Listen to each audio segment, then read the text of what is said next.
Tulad nyo rin ba ako na hindi marunong gumamit ng chopstick? Hindi yan problema mga kasenso. Lagyan mo lang ng ganyan. No? Parang pang-ipit na ng uling. Lumaki kasi tayo sa bukid.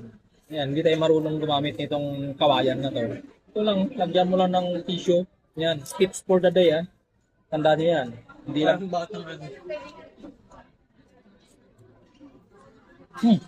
Effective mga kasenso pagka hindi kayo marunong gumamit ng chopstick. Ito lang ganito lang, tissue lang kaysa magbabaon kayo ng ipit ng damit, mahirap yun. Ito maganda to. Ito, ay, tumalsik mga kasenso.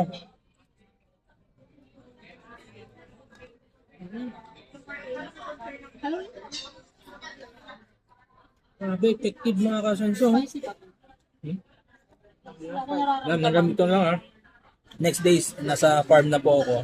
May mga ibabahagi po ako sa inyo. Yan, bye-bye. Kain muna tayo ito. Nasa Japan po kami ngayon. Yan. Pabalik na po ako ng Pilipinas.